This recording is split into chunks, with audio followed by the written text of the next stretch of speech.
I went only to Karachi. I found that I was there with a friend of mine who was handling the advertising end of that particular report. I was doing the editorial writing, and he was soliciting ads from the clients. So his name was Trevor Pereira. So we went there. We were treated like royalty. Believe me, even in restaurants, there used to be people who used to come. The waiters used to come and say, "अरे आप बॉम्बे में रहते हो? आपके पास कोई बॉलीवुड के actors वगैरह रहते हैं क्या?" They were absolutely crazy about Bollywood actors and actresses. And I happened to stay in Bandra, just below Dilip Kumar's house. If you threw a stone from Dilip Kumar's house, it will land in my lap. I am at the bottom of the hill, and Dilip Kumar is on the top of the hill. So Dilip Kumar's house, Pran's house, they were all very close by, very close. And Sunil Dutt's house, Nargis Dutt Road. So they used to be enamored. They wanted to hear stories. In fact, one of the owners of that restaurant refused to give me a bill. He said, "No, you've eaten with us now. We are very happy." We were really treated well in Karachi. And all the problems that have been created between Indians and Pakistanis, believe me, I firmly believe it's only due to politicians. There's nothing that is wrong. Pakistanis love Indians. I think Indians will be equally happy to host Pakistanis whenever, in case they happen to come here. There was even one, what shall we say, inconvenience that we faced was that we had to do police reporting. Our visas were issued subject to police reporting. So we had gone to that station, the police station, and we were ignored. For a while, we were ignored. We were sitting on a bench while the officer in charge was sitting there and, talking to people, taking down complaints, whatever. I noticed after a while that he was squirming in his seat. And I said, "This fellow's got back problems. He's got back trouble." I had similar back trouble in 1984.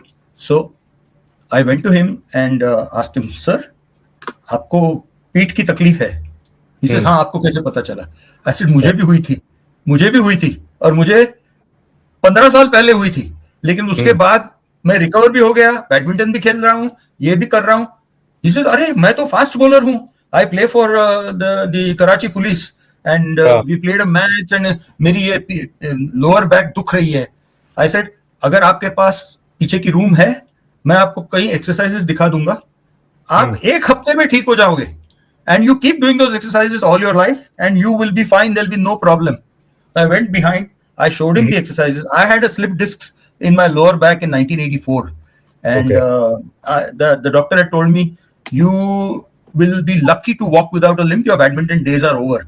And I told him, not only will I play badminton, I'll play competitive badminton. I'll get a headline in the local newspaper and I'll call you when it happens. And I did that. And that's another story.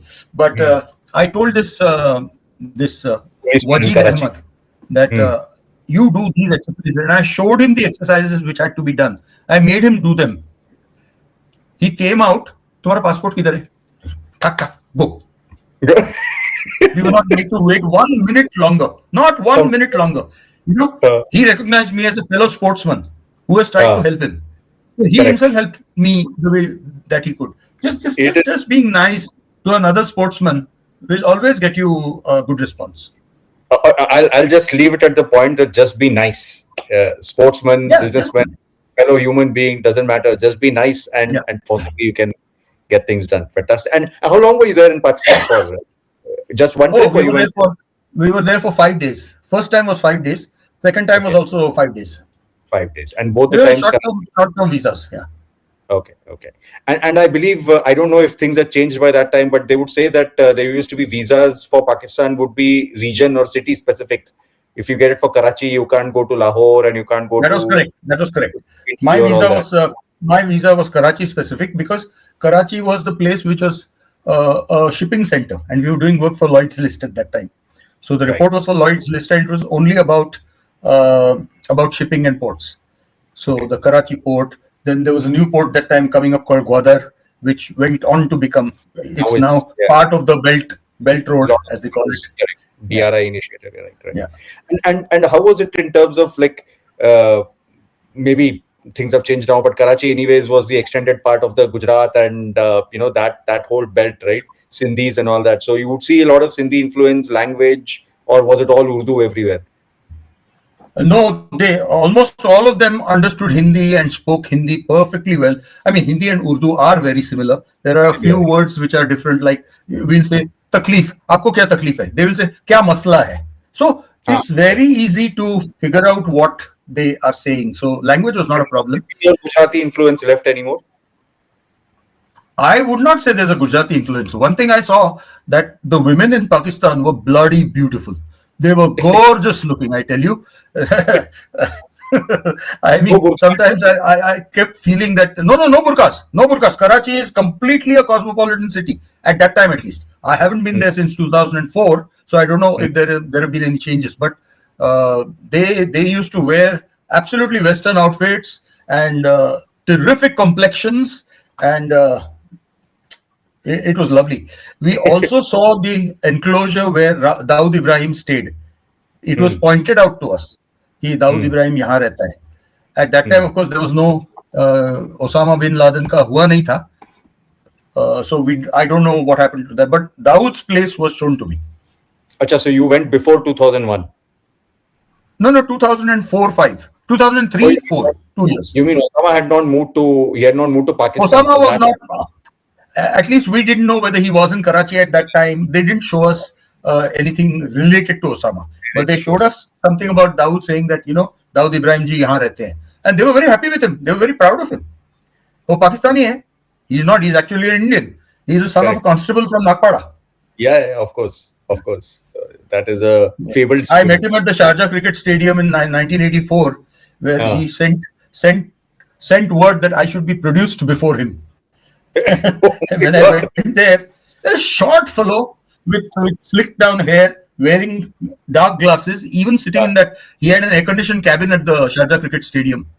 So He had moved out of India. No. What had happened was he was already settled in Dubai, Dubai Sharjah. He was the king of Dubai Sharjah. So I had asked somebody who was related to the local press that I'd love to interview Dawood Ibrahim just to see.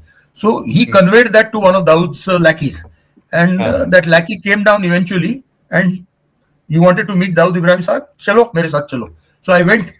That time he says, "You can ask me anything you want." He was in a very expansive mood. I asked him some questions and so forth. Then I asked him, "You have made your money in what?" So he says, "Oh, जो भी चीज है, सोना है, चांदी है, yeah." So I asked him. I raised my valor levels and asked him, "What about drugs?" So he turns around and does this to me. No drugs. Now that was a lie, which I found out afterwards. Obviously, he was dealing very heavily in drugs at that time, but he did not admit to it. Or maybe what he was trying to say, don't ask questions about drugs. No drugs, as in no questions on drugs. No questions on drugs. Yeah, it was almost like a warning. Don't ask anything further about drugs. Don't ask anything on that. Wow. One last question on Karachi. How was food? Just like Punjabi food.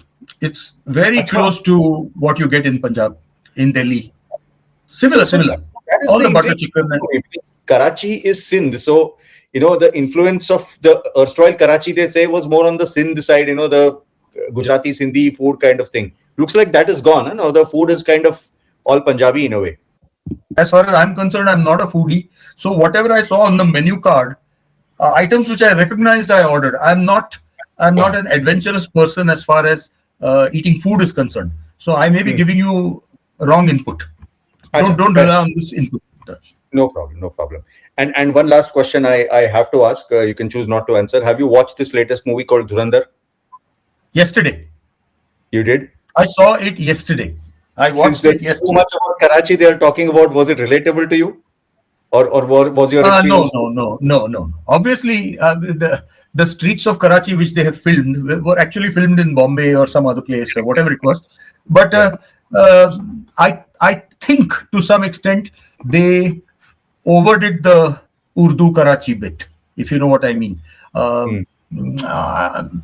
The Karachi that we went to, but maybe we were staying in a very good hotel. We were staying at the Marriott, and we used to go to the Clifton area, which is the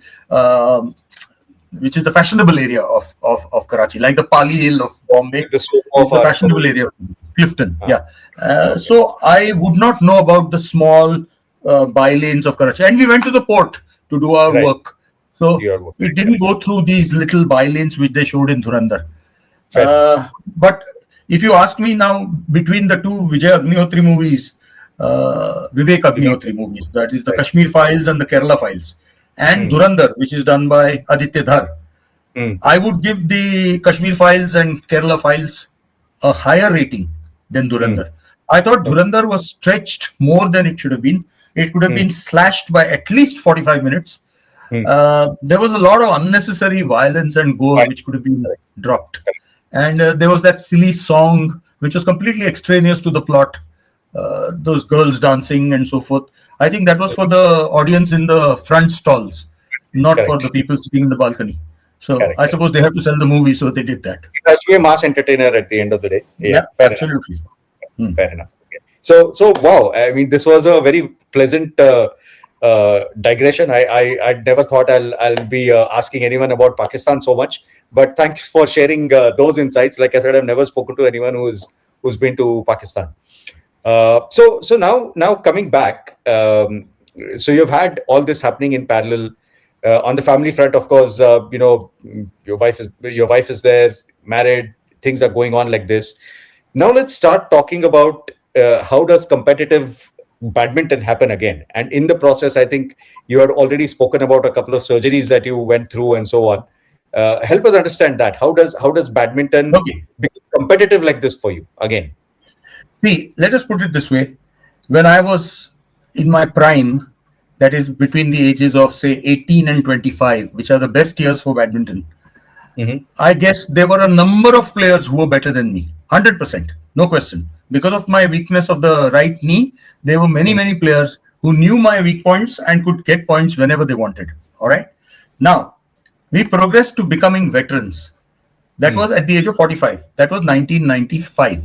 So I was eligible to play my first veterans tournament in 1996.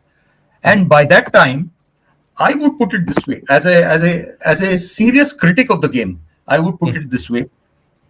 My contemporaries who were good, all your Prakashes and your Pradeep Gandes and your Uday Pawars and all such, they had already achieved so much that there was no hunger left in them. Okay. Correct. I maybe Pradeep Gande is an exception because he played on in the veterans and played really well. Mm-hmm. And I played with him and won one national title also. But most of them had deteriorated at a faster rate than I Mm-hmm. had deteriorated. So at Mm-hmm. some point, the two axes met Mm-hmm. and I became slightly better, superior, Mm-hmm. and they went down further. I Yes. had maintained myself in good shape. I used to play very regular badminton. I used to work out. I used to make sure that my body is in good shape.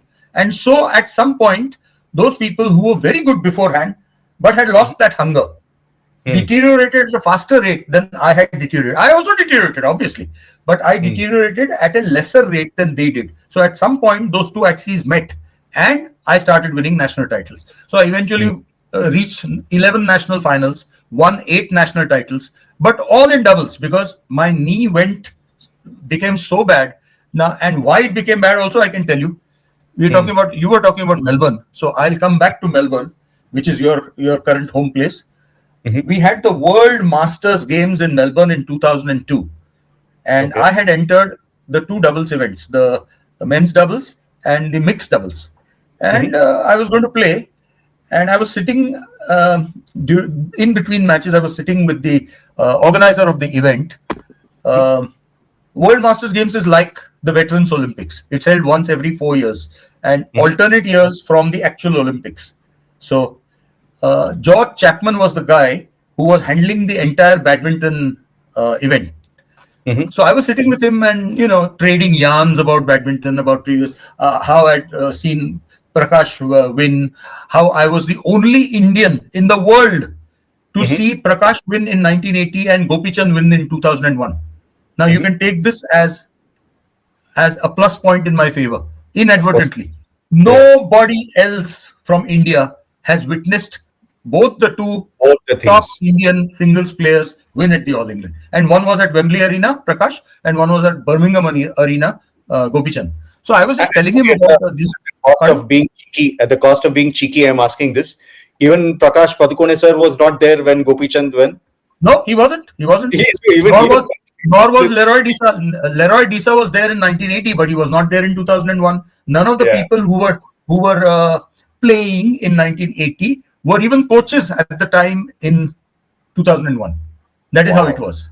Oh,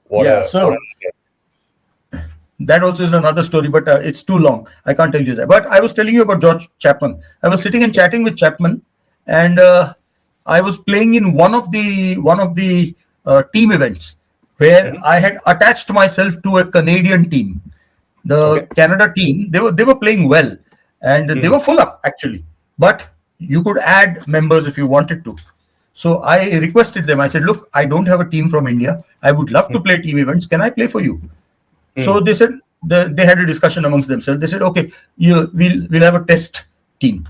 We'll have one of our guys play with you against two other of our guys, and if you pass the test, we'll take you."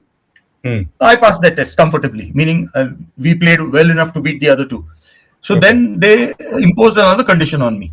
The captain of the team was a lady named Jennifer Aziz. So she said, "Look, I may or may not play you in any of the matches before the finals if we reach there.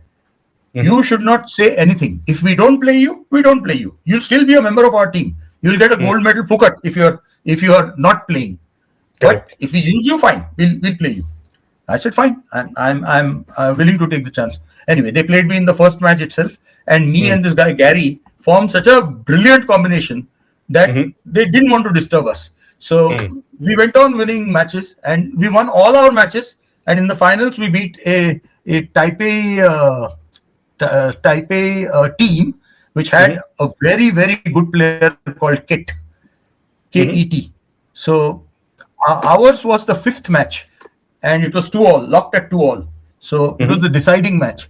And we were playing against Ket, who was supposed to be very good and who was expected to beat us. But again, we played well enough to beat them in straight games, and we won the gold medal. So having got that attachment to this Canadian team, I was sitting with George Chapman, and one guy comes running.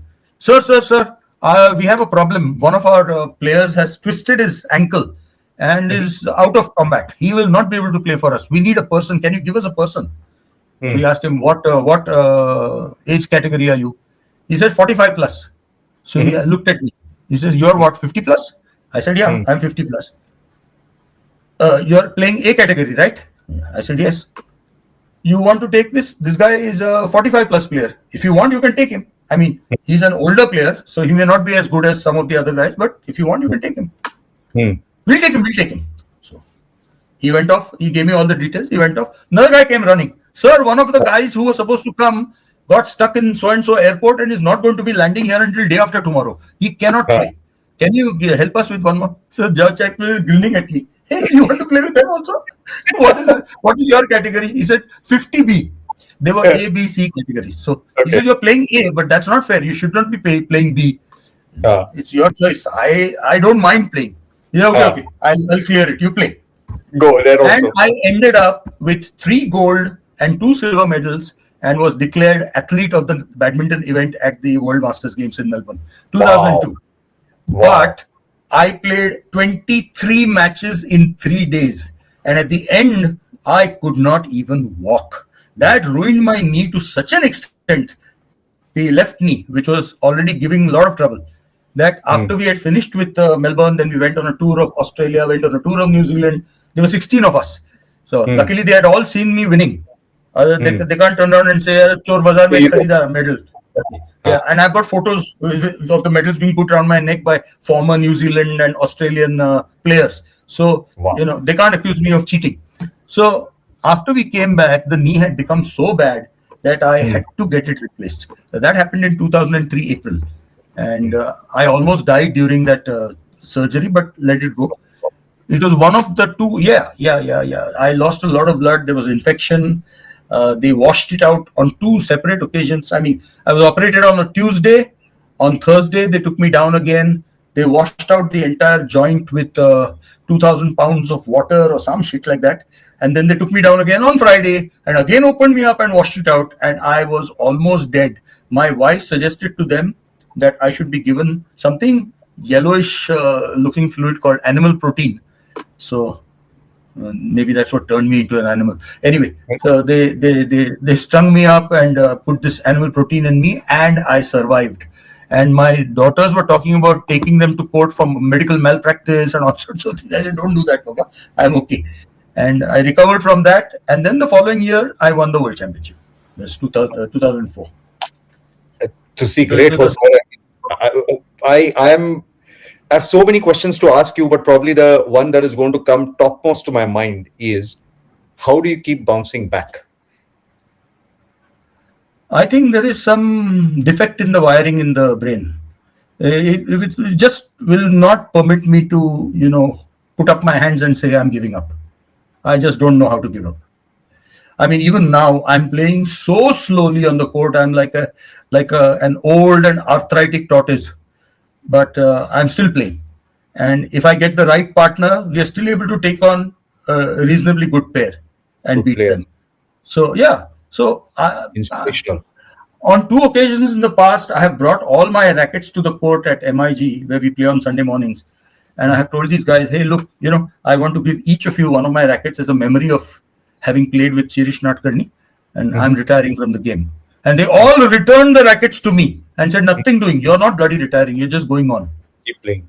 So fan and the people around you. Even my friends refused to let me retire. So I just went on, and I'm glad that they did what they did, because they value whatever it is, my presence on the court, off the court, when we sit and crack dirty jokes.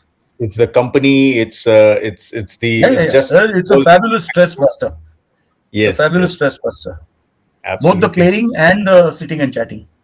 And during this conversation itself, you probably talked of at least 15 to 20 probably surgeries that you went through, so many for each knee. But then you had also said at the start that the number is 29. I can give you a count. Yeah. I can give you a count. Let's start with my right foot. The first one has had 1971. No, I'm not going in chronological sequence. I can't do that. I'm just going by number of surgeries that each limb has suffered. Okay. So right foot has had a broken Achilles tendon. That happened when I was playing against Uday Pawar in a doubles game at a practice game at Bombay Gymkhana. And I just sat down and I couldn't get up. So that had to be repaired. So that is one. Then the right knee has had 3 arthroscopies. 4 ho gaye. Left knee has had 11 surgeries, including 2 replacements. 2 times the knee has been replaced, 2003 and 2015, twice.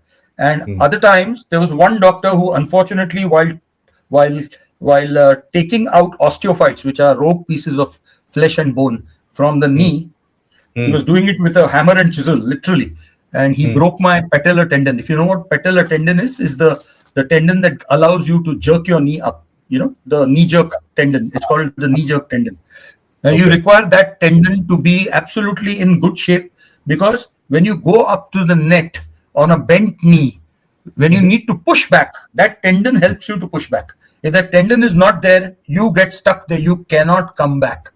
So to repair that tendon took a friend of mine who's an orthopedic surgeon. It took him 5 surgeries to repair that tendon. That tendon had to be very gently. He took out a He took out a hamstring from the back of the leg. He looped it into a tendon form and put it there on the knee, attached it to both sides, and tightened it. Now he warned me. He says, I cannot tighten it too much, because if it is too tight, you will not be able to bend the knee. And if you can't bend the knee, you can't walk properly. You will have a permanent limp. If it is too loose, then you will have difficulty pushing back from the net. But we can correct it by a subsequent surgery where you tighten it just a little bit more. So he did that tightening a little bit more, totally 5 times. And that is how I got the use of my patellar tendon back. Otherwise, he says there is nothing in my textbook which shows that a guy with a repaired patellar tendon can play badminton. And you're a freak. At what age? Yeah. This is just before I won the 60 plus nationals. I was 59 when it happened. Okay. So this is 2009, something like that. 2009. In 2010, 10 at the Bombay Gymkhana, I won the 60 plus nationals title. So, You know, where are we? We are at 14 surgeries on two knees, one Achilles tendon. Then right? you can see my elbow. Yeah. It's got There's like, one, uh, two, three, four. It's got uh, four surgeries on the elbow. So uh, I have suffered from golf elbow, tennis elbow, jerk off elbow. I don't know whether I should say that, but whatever. You can consider any kind of uh, elbow problem. So four surgeries to the elbow, two yeah. to the lower back, where I had severe sciatica in 1984, and after I recovered, Nandu Natekar and I played in the Western India Championships in Bombay at Kharjimkhana, and we Uh, beat three nationally ranked pairs uh, before losing in the semi-final to Sanjay Sharma and Kiran Kaushik, who were ranked number 3 in India at that time. And we lost only because Natekar had cramps in his calf muscle, having played 3 matches that day. If he hadn't got that cramp, there's no knowing what would have happened, because we were leading 11-10 in the second game after losing the first. We could uh, have won the second game. I'm not saying we could have won the match, but it would have been a closer match than it was. At that particular stage, after Natekar got cramps in his calf muscle, they moved him around from the back, moved him from side to side, and we couldn't do anything. We lost 15-11. From 10-11 to 15-11 they went. But we had beaten 3 nationally ranked combinations before reaching that semi-final. And that was when I was 36 and mhm, Nandu Natekar was 54. There was an 18-year age difference between us. And the mm, Times of India badminton critic had a huge headline the next day: Natekar Nadkarni dazzle. And he mm. wrote that the combined age of these two players was 90, 90. 54 Yeah. and 36, 90. And the combined age of the guys we beat in the semifinals, Milind Ghate and Shashank Halbe, was 45. One was 22, one was 23. So he wrote, these guys with double the age managed to beat them in straight games. So that was the article that came. And I called up Dr. Bowdekar, who had told me in 1984, when I had got the back problem, Okay. that you will be lucky to walk without a limp. Your badminton days are over. And I told him I will get a headline and I will call you when it happens. And I did. Yeah. And when he saw the newspaper, he was amazed. So I told him, sir, I have only one request of you.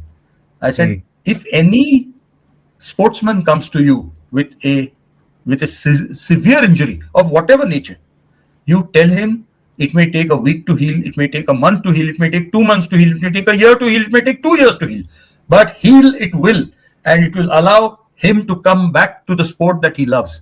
Yeah. Please do not tell him your sporting days are over, which is what you told me. I would not like you to do that to anybody else. So he Mm. smiles and says, I agree with you. I will remember Will- this and I will do will this for the rest of my life. And he did that. Wow. Yeah. Wow.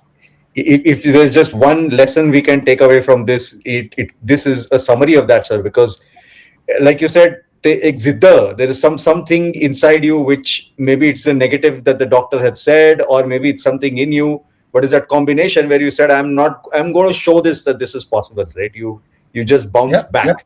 You had to come back. See, like I have been known to say that I have suffered surgeries to every part of my body except the space between my two ears, because there was nothing in that there in the first place, and no doctor was willing to touch that in the first place. We don't want to If you were introduce. talking about you want to continue that summation of the Yeah, yeah, surgeries? yeah. Yeah. Please, So because we have not come to one your on heart the yet. Achilles tendon, Mm, 14 on the knees, that is 15, 4 on the mm, elbow, mm. 19, 2 on the lower back, Ah, 2021, ah, broken rotator cuff tear. There was a mm. rotator cuff tear. Rotator cuff tear. So Right. where were we? 20? 22. No, 22. So that's 23. Then Ah, I had bleeding in retinal bleeding in both the eyes, and I've had laser surgery in both the eyes. I played one tournament wearing an eye patch with one eye. You know those wow. sleep masks that you get on the plane? I cut Ah, out one eyepiece and I put that mask on and I played. And there was a photo of me in the newspaper that this bloody idiot is playing this tournament, and we won that match. That's the other thing, because लोग believe बोलते me, हैं दाएं हाथ से खेल सकता हूँ, you आप तो एक need हाथ से you खेल need लीजिए. you need perspective vision to be able to see the shuttle. Otherwise, you're swinging and you may miss the shuttle altogether. With one eye, it's very, very difficult. Wow. I used it only to toss. I could not hit any other stroke because I wouldn't have contacted the shuttle otherwise. Anyway, 3 laser surgeries, so 24 plus 3, 29, 27, and 2 heart attacks. So I've had 2 heart attacks, one in 2005 and one in 2020. So that makes 29. So I don't want a 30th one. बाप रे बाप, sir क्या पूछने का आगे समझ में नहीं आ रहा मुझे अभी. वाओ, कुछ पूछो मत, बहुत बहुत बहुत बात किया, बहुत बकबक किया अपने बारे में. अरे नहीं सर, नहीं, this is I'm sorry. I mean, if you don't mind me asking, for the heart attack, what happened? Stent or did they put a stent? I had a heart attack in Singapore, and they put in a medicated stent. That was December 5th, 2005. And then I had a repeat heart attack in Bombay on September 30th, 2020. And there also a stent was put. The arteries affected were OM1 and OM2, which are the 3 main arteries in my heart were relatively free, meaning they didn't have that kind of blockage. But both these arteries going from the side, going to my back, and the right arm and the neck were affected. So they've been medicated stents in both of them. And see, I am a non-smoker. I am a non-drinker. I have fairly regular. I'm a very colorless individual. I don't go to parties, hardly go to parties. If I have to go, I'll go. I'll leave early. I don't attend these New Year functions and this, that, and the other. I like to get my 7 to 8 hours of sleep every night. Very disciplined in my normal everyday activity. So I say I'm a colorless individual. So the doctor who operated on me in Singapore told me, look, there is severe stress which is affecting you. Try to identify what is that stress and try to get rid of it. Otherwise, you will get another heart attack. If you can get rid of that stress, you'll be fine for the rest of your life. And I came to Bombay. I sat at Juhu Beach for 3.5 hours, working out what needed to be done. Luckily, I identified the problem that was affecting me, took the necessary action, and it's not troubled me since. That 2020 was just unfortunate. But help me understand, how did you get to that? How was that process of figuring out that this is the stress that is hurting you? You're going back in your mind to all the years and what has led to that first heart attack. So it's easy to find out what was causing the stress, and it wasn't difficult to find out. I'd like to take a check on this. Sure. Like I said, it's not. I'm definitely not going to ask you to tell what it was. But if that journey itself is interesting to understand, how do you come to this? Because there could be hundreds of stress in your head. The fact there was nothing else. There was no other stress affecting me because my business life was fine. I did not have any financial stress. There was no problem. I was playing badminton regularly. There was no hassle of any kind, but I knew what it was. There was, by a process of elimination, you can definitely come to the conclusion appreciate what it was. Glad that you did that. Glad that the doctor gave you that advice you were able to do, and that helped you back, right? Okay, now we'll take this in a slightly different direction. If I may intervene here, there is one piece of advice that I could give to your viewers, and that is every insurance company will try to repudiate your claim, try to scratch your claim under some pretext or the other. And this happened to me, and I will tell you how I handled them. Like I said, I was in Singapore when this happened. I was taken to the ICU, and that time they asked me, how do you expect to pay for this? I said, I've got overseas Mediclaim, and this is from, it's a company called Cholamandalam MS, with the Japan's Mitsui collaboration. And I had my thing with them. So I talked to their agent. I said, look, I'm in Singapore, and I have a system of cashless insurance. So will you please confirm to these people that you will be handling this claim? After taking whatever $100, which is your original contribution, your own contribution, everything else has to be handled by them. Correct. So they tried to repudiate my claim by saying you were suffering from a pre-existing heart condition. And I was not. I did not have any history of heart trouble until that particular point. And I made that extremely clear. And I called the doctor who had operated on me, and he turned around and told them that, look, this man is 55 years old. His heart has been in very good condition. The only thing was this one deposit got stuck at the head of the OM2 article. OM2 that yeah OM2 was in December 2005. OM1 was in 2020. So OM2 has this problem, and he did not have any pre-existing heart condition.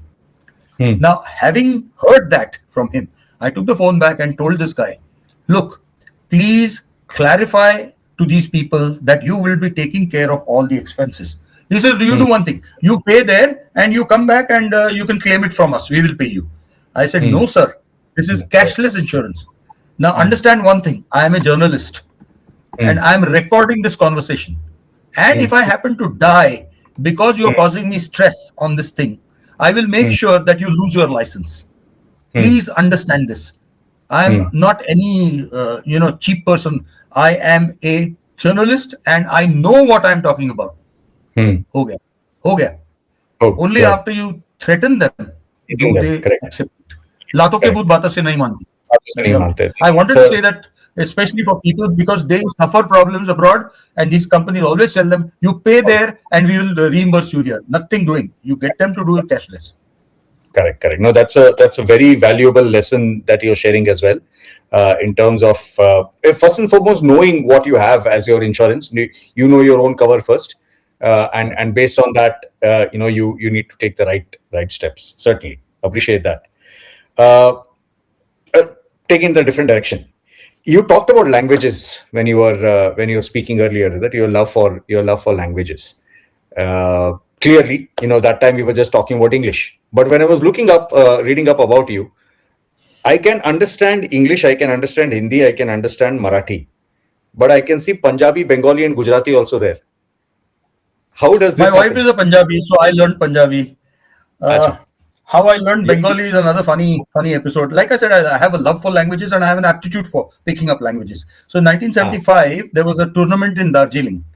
And we had to go via Calcutta. From Calcutta, we took a train to New Jalpaiguri, Siliguri, and then went up to Darjeeling. So there was in that, it was an all India tournament. All the top players of India were participating. There was a Bengal #1 girl called Tulsi Banerjee. I believe she's happily married and settled and the mother of 2 children and so forth. That's fantastic. At that time, I asked Tulsi, I want to learn Bengali. We are here for 6 days, just under 1 week. And I said, in this 1 week, I want to learn as much Bengali as I can.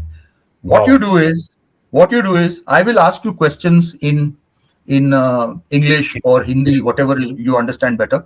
You answer only in Bengali. Leave it to me to figure out what is it is your skill to explain it to me in such a way that I understand it. And it's my skill to try and figure out what you're saying. 1 week is all it took. 1 week. And I had learned enough Bengali. When we came back to Calcutta, I picked up a Barakhadi book, the alphabet, whatever it is, mugged it all up. And then I used to read the name boards as the tram was passing down the streets, Parbati, Boshtralay, etc., etc., etc. And my watch had the crystal had got broken. So I went to Park Street to a guy who used to fix watches. I gave it to him and I said, please, amake korundi. So he looks at me. Obviously, my Bengali was tilted. It wasn't clean, but I had made the effort to. So he asks me during the thing, apni Bangla jani? I said, ektu jani. Apna teke ektu peshi shikhte chahi. It means I know a little bit. I'd like to learn a little bit more from you. No problem. Just bantering. He cleaned my watch. This was one of those old automatic watches. So the crystal had been broken. He replaced the crystal. He cleaned the watch totally and gave it to me. And I said, how much? He says, nothing. Ami dost ashben. These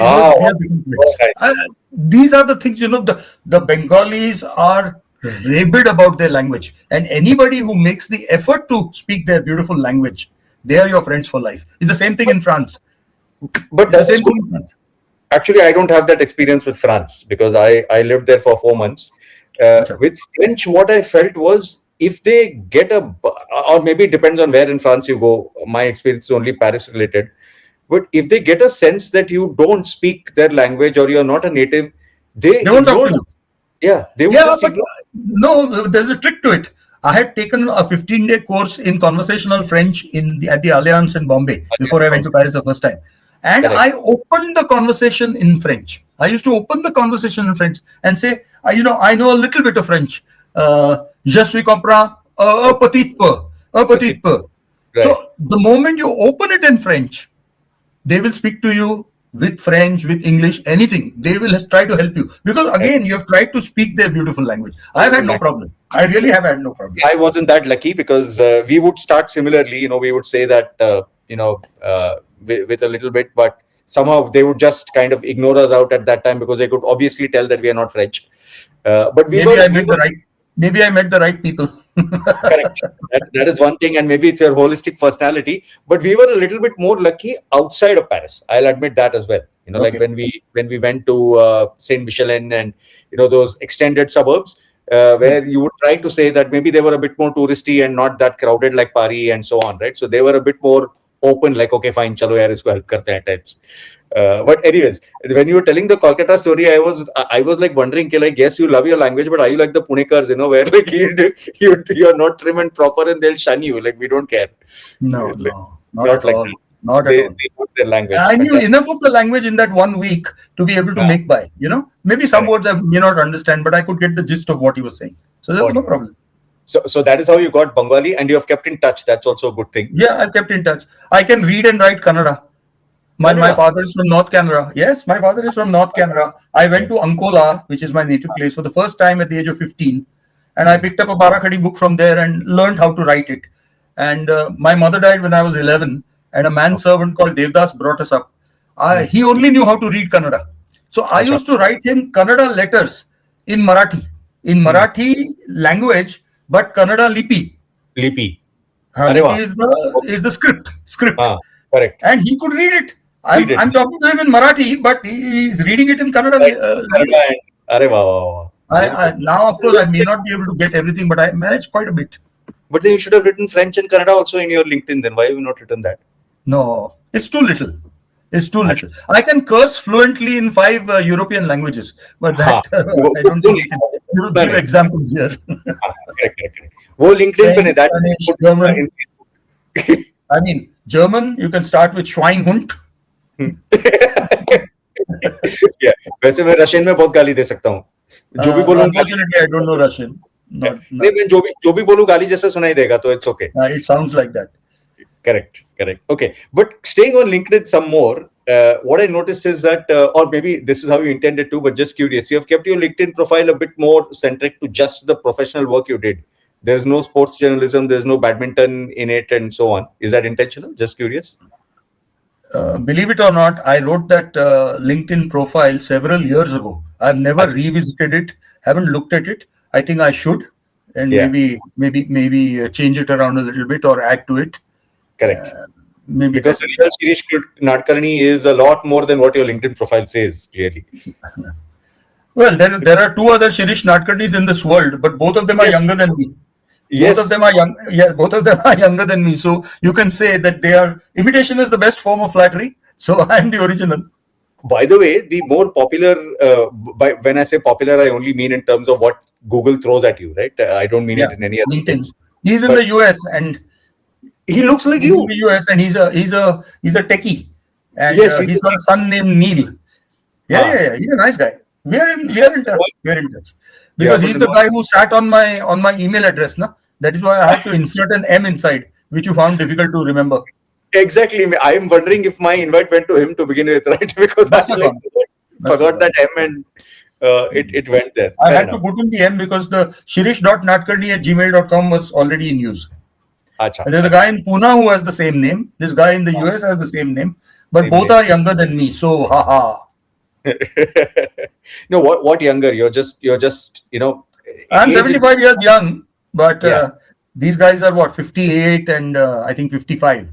Age is just a number. Do they have a Guinness Book of World Record? Do they have national titles? They don't. Do they have a photo where so many gold titles are hanging around you? No, right? At the end of the day, nothing matters. At the end of the day, just being a good person matters. Absolutely. If you can leave footprints in the sands of time, that's one of the things that I've written as the introduction to my book.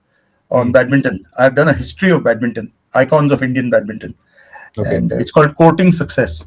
This is And, already published in 2011. 11. 2011. It's 24 of the best Indian players in the history of badminton, and there I had put on the preface page a dedication. Lives of great men all remind us we can make our life sublime, and departing leave behind us footprints in the sands of time. That is Henry W. Longfellow's verse. I quoted that to start with. That's also something like my philosophy. Yeah. And very well summed up. I think you put it yourself, but couldn't have summed it in a better way, because that's how your journey has been so far. I still have a few more things to ask you. Hope it's okay. You have we can stretch this by a little bit. Well, the match is starting, but you can make it quick. I will. So these are not exactly, I wouldn't call them as a rapid fire, but just curious to hear your views on some of these questions. Some a bit more open-ended, fun, but some could be a bit heavy. One habit you never compromise on? Which habit? Yeah, is there one habit? Or smoking. I don't want to smoke. I get irritated by the smell of cigarette smoke. Okay. No, maybe the question came out wrong. I'll ask it again. Is there one habit you have which you will never compromise on? You will never give that up or something like that? Oh.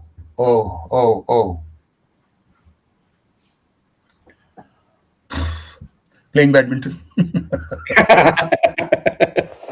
Fair enough. I have such good friends who have returned my rackets to me saying, no, you can't retire. So you have to keep playing. I think I must have done something good to have deserved that. Correct. Absolutely. I think I already know the answer, but I'll still ask. Badminton or your boardroom discussions that you would have with CEOs, which one has taught you more in life? Well, both have taught me quite a bit, but I value the lessons learned on the badminton court more. More than that. Yeah. Okay. Wonderful. Makes sense. I mean, the boardrooms. One thing that I learned during my management course at Bajaj, where I taught incidentally for 3 years, 1984 to 1987, I taught marketing management there. But the most important thing that I learned there was that marketing is nothing but common sense, and these people use jargon to jargonize whatever they want to say. The same thing can be said in very simple language, which can be understood by everybody, which they don't want, because they like to have the impression of being superior. So that is one thing that I learned. Don't ever be afraid of jargon. You can absorb it and vomit it back at them in simple language. Yeah, then understand okay. Some of these should be simple. Are you a morning person or a late night kind of person? No, I'm a morning person. Morning person. I'm a morning person. Whatever time I may sleep at night, I have one problem. At 6:30, there is a caterwauling outside my door. Feed me! I cannot stay hungry. My cat, who's going to be 16 years old. What's her name? She has to be fed at 6:30. What's her name? Oh, Chairman Mao Tse-tung, into brackets, female. That is the full name. We call her Mao. Mao in Marathi means cat. Cat. Yeah, correct. That was the trick to it. And who came? Chairman Mao Tse-tung. In fact, when I took her to the vet the first time, he says, "Do you realize that your cat is a female?" I said, "Yes, but Chairman Mao Tse-tung." I said, "Ata mi kai karin pude? I'll put female into brackets so that everybody understands." She identifies herself as a she. The pronoun is she. Yeah, she. Correct. Okay, coffee or tea? Something else to stay energetic and. I'm not much of a coffee person, and my first preference is milk. That is my first cup in the morning is milk. Last cup at night is milk. Now, in fact, I'm trying to lose weight, so I have been avoiding dinner altogether. I just have a cup of milk before I go to sleep, along with all the stupid medicines that I have to take for my goddamn heart. Apart from that, milk is my top priority. Acha, theek hai. Your carefree childhood days or playful days with your grandkids now? What do you prefer more? Oh boy, My being with my grandkids is the ultimate time for me. I've got Hmm. a grandson who is going to be 14 in January, and a Hmm. granddaughter who's 9 years old last July. Hmm. And I go there once every year minimum, sometimes Hmm. twice a year, but I always stay only for 15 days. Hmm. Never more than 15 days, because I want to leave before they start asking why is he going rather than why isn't he going. You Hmm. know what we Correct. say in Marathi? Guests and fish have the same characteristics. After a Hmm. couple of days, they start to smell. Smell. Don't overstay your welcome, as another way they say. Exactly, exactly, exactly. So even though they keep telling me, come and stay for 1 month, and no, 15 days is 15 days. If I can manage to come a second time in the year, I'll come. Otherwise, next year, no problem. नहीं That उनको. works. But now with the internet being what it is, I can still talk to them like I'm talking to you. I read them Correct. stories every weekend, every अच्छा. Sunday. They know the They whole, they know the entire Sherlock Holmes series by heart. 24 short stories and some long stories. And not because you read 24, it's 24 plus. Then there was the casebook of Sherlock Holmes, and there was it must be close to 50 short stories and it. Hmm. 3, 4 long stories. They know almost all of them by heart. Wonderful, It takes wonderful. about 45 minutes for per short story. Where are Read they to them. based? Montreal. My eldest daughter Montreal. is based in Montreal. Yeah. Montreal. Okay. And the younger one? There are two other daughters. I have three daughters. So two Three other daughters. daughters are based in the UK. One is in London. One is in Scotland. In fact, I was अरे वाह. talking to the Scotland one just a few minutes before you came online. अच्छा. So you have like a hop, skip, jump kind of thing. You will take a break in London. Often, often. The other two are not married, and they अच्छा. keep coming. So I don't have to visit them. So if it becomes too expensive to take that hop, then I avoid it. Otherwise, yes, I can hop Bombay, London, London, Montreal, and I usually combine it with a work trip. I do work for a publication called Asia Pacific Broadcasting, Hmm. and I attend broadcast conventions in Hmm. places like Las Vegas, Hmm. Amsterdam, Paris, and Singapore. Every year there are these conventions. So I Hmm. go there with a little handheld camera, and I do Hmm. video interviews with all these people, Hmm. stakeholders, about the products that they are showcasing in the exhibition. What is good Hmm. about the products? What is different about the products from the competition? What is the kind of public that they hope to attract? These are all 3 to 4 minute interviews, Hmm. video interviews. And I have Hmm. a small handheld camera, DJI Pocket 2, Hmm. and I do 18 to 20 interviews per day of When the you. 3 day exhibition. So I end the exhibition with about 60 interviews, and Uh, these are published on their website. You can wonderful. check the website out. It's apb-news.com. So at 75 years young, you are doing all this as well in parallel. And as a Yeah, side benefit of that, you get to meet your kids and that's grandkids. right. It's a two in one. It's a Two two in in one. one. Wonderful, wonderful. I mean, your auntie, God bless her soul again. You should tell her. It's. I mean, hopefully she'll be seeing from wherever she is. कि बाबा रस्त्यावर काय म्हणजे हा जगात फिरतोय, on the back of his business and his business ideas. No, really, but I thank her for having said that, because that roused my rebellious passions. कि साला she's saying this, अभी इसको दिखा देंगे. So That's what happened. there's a pattern in you, Shirish, that हाँ, whenever somebody puts you down or pushes you in some way, saying ये नहीं होएगा, you have that something in you that says कि push नहीं, back. I'll come back. I'll Yes, come back. that is true. Wonderful, wonderful. That really sums it up. Thank you so very much for spending time with us, Shirish, and sharing your wonderful journey. I have much more to ask you, but I don't want to keep you away from your first love, and that's the only reason we'll end this conversation fast. I got it right, right? Cricket is still your first love. Yes, Correct. absolutely right. Absolutely Okay. right. Despite the Okay. best efforts of Mr. Sunil Manohar Gavaskar, it's still my best Correct. love. It is still your best love. So दो प्रेमियों को दूर नहीं रखना चाहिए. Only because of that reason, I am ending this conversation. But with seeking a promise from you that we will do one more in the future at some point, where we'll continue this lovely journey and conversation. You have a big time problem in front of you.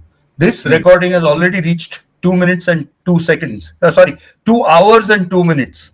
Okay. So And if you're going to give your viewers a second dose of Shirish M. Nadkarni, you're हाँ asking for trouble. You're asking for trouble. no बहुत no but बहुत ज्यादा तकलीफ होगी.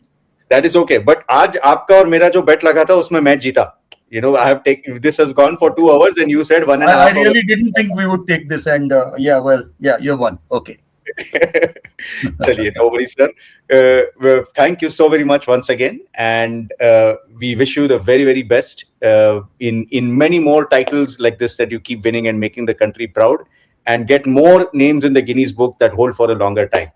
Thanks for all the lessons for Thank us. you very much. Thank you. It was a pleasure talking to you guys. To you, Likewise. sorry.